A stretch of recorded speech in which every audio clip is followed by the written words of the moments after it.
Hello everyone, welcome back to my channel. মোৰ channelটোলৈ সকলোকে আকৌ এবাৰ স্বাগতম জনাইছো। মোৰ নাম doctor Manali, MD dermatologist and venereologist, skin specialist and STD or যৌন ৰোগ বিশেষজ্ঞ। মই আজি ভিডিঅ'টোত এটা গুৰুত্বপূৰ্ণ টপিকৰ বিষয়ে আলোচনা কৰিম বুলি ভাবিছো। ইম্পৰ্টেন্ট হয়, কমন হয়, কিন্তু মানুহে এইটো বিষয়ে কথা নাপাতে। People don't speak about it maybe because of shame, stigma or lack of awareness. কিন্তু বহুতে কমন, বহুত মহিলাহে এইটো ভোগে। Painful sexual intercourse or medical terminology আমি dyspareunia বুলি কওঁ। Sexual intercourse or time of pain হোৱাটো বিষ হোৱাটো এটা common problem হয়। অকল mental stress বা lubrication কমিৰ কাৰণে নহয়, এটো বহুত underlying condition থাকিব পাৰে। Dermatologic condition, STD বা PID এনেকুৱা জাতীয় বহুত underlying condition হ'ব পাৰে যেটোৰ কাৰণে আপুনি painful একটা experience পাই আছে during আপোনাৰ যৌন সংযোগৰ টাইমত। এইবোৰ কথা গুটেখিনি আমি আলোচনা কৰিম as a dermatologist, as a venereologist কি সম্ভাৱনা হ'ব পাৰে তেন্তে ভিডিঅ'টো পলম নকৰি আগবাঢ়ি যাওঁ। Let's see what our dermatologist Dr. Manali has to say today. বহুত ছোৱালী মহিলাই এইটো এক্সপেৰিয়েন্স কৰে পেইন ডিউৰিং সেক্সুৱেল ইন্টাৰকোৰ্স। যৌন সম্পৰ্কৰ টাইমত এটা বিষ অনুভৱ কৰা, ভেজাইনাল এৰিয়াত ইনফেক্ট পেটৰ বিষ হোৱা। মানুহে ভাবে ধৰি লয় যে এটো এটা মেন্টাল স্ট্ৰেস বা ইমোশনাল ডিসকানেকশনৰ কাৰণে বা ৰিলেশনশিপ কম্প্যাটিবিলিটি ইস্যুজৰ কাৰণে হৈ আছে।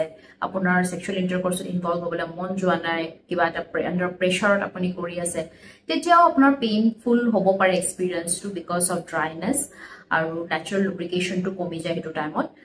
কিন্তু অকল এটোৱে নহয়, ইমোশনাল ডিসকানেক্ট বা মেন্টাল স্ট্ৰেসে অকল এটা ফ্যাক্টৰ নহয়, ইয়াৰ মাল্টিপল ফ্যাক্টৰস হ'ব পাৰে। তাৰ ভিতৰত আপোনাৰ কিছুমান গোপনীয় ৰোগ থাকিব পাৰে যেটো আপোনাৰ জানা উচিত।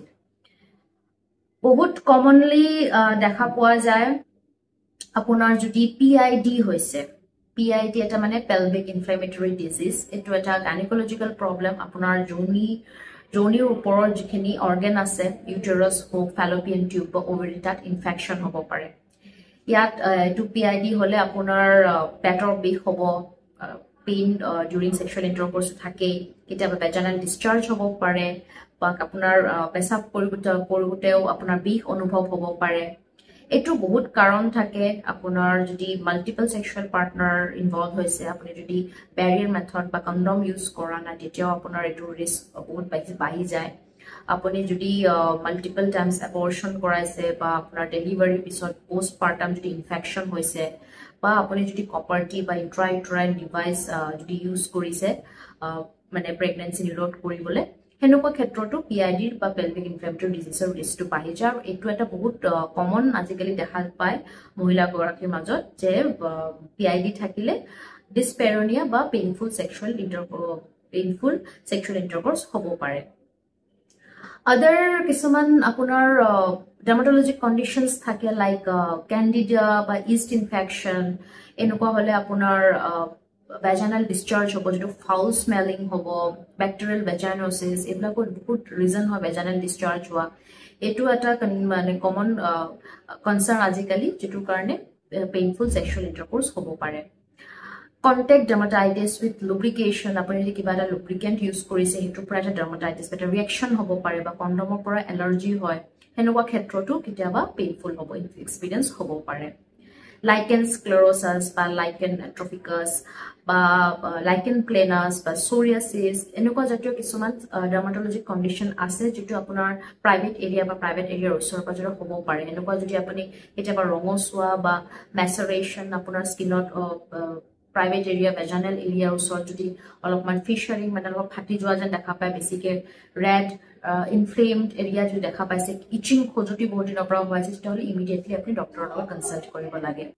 UTI বা ইউৰিনাৰী ট্ৰেক্ট ইনফেকশন, পেশাব বা পেশাব নলীটোৰ ৰাস্তাটোত ইনফেকশন হলে ঘনে ঘনে আপোনাৰ পেশাব লাগি থাকিব, পেশাব কৰিব গলেও আপোনাৰ বিষ বা জ্বলনপূৰণ অনুভৱ হয়, ঘনে ঘনে পেশাব লাগিলেও আপোনাৰ ইনকমপ্লিট ইভেকুৱেশ্যন বা কমপ্লিটলি পেশাবটো নাই ওলোৱা যেন হয় আৰু বাৰে বাৰে আৰ্জ হৈ থাকে পেশাব কৰিব যাবলৈ। এইবোৰ হৈছে indication of UTI, urinary tract infection, আৰু হেতুৰ বাবে আপোনাৰ সেক্সুৱেল এক্সপেৰিয়েন্সটো ডিসপ্লেজাৰ বা পেইনফুল হ'ব পাৰে। Vaginal dryness, not only mental stress বা ইমোশনাল ডিসকানেকশনৰ কাৰণে আপোনাৰ vaginal dryness dry হৈ যায়।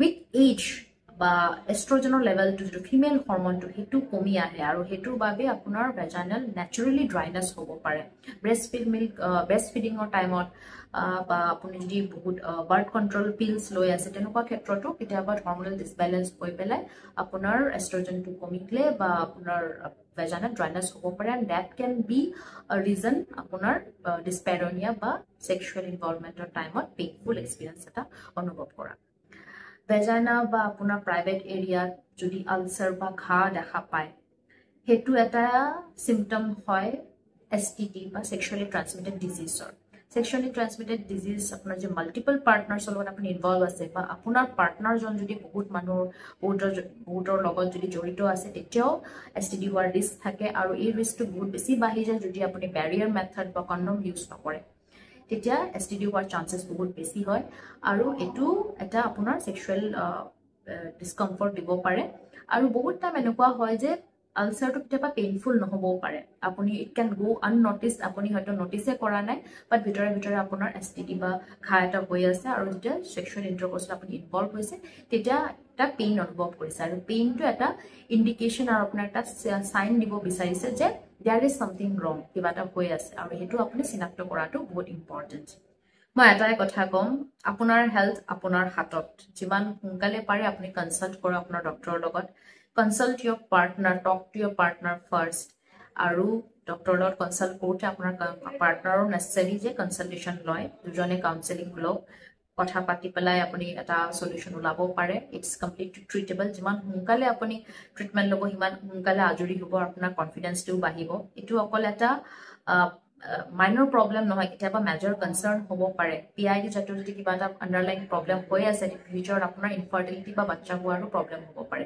সেই কাৰণে সজাগ হওক সতৰ্ক হওক আৰু সোনকালে ডক্টৰৰ লগত কনসাল্ট কৰক যদি আপোনালোকৰ কিবা এটা ডাউট আছে বা আপোনালোকে ওলাই আহিব লাষ্ট পাইছে you can also message me over the Instagram মই চেষ্টা কৰি আপোনালোকক ৰিপ্লাই কৰিবলৈ আৰু হেল্প কৰিবলৈ যদি মেটাৰটো genuine Till then, stay safe, take care. আৰু যদি আপোনালোকৰ health related videos, STD related videos বিশেষকৈ লাগে কমেন্ট কৰিব মই নিশ্চয় ট্ৰাই কৰিম বনাবলৈ আগতে।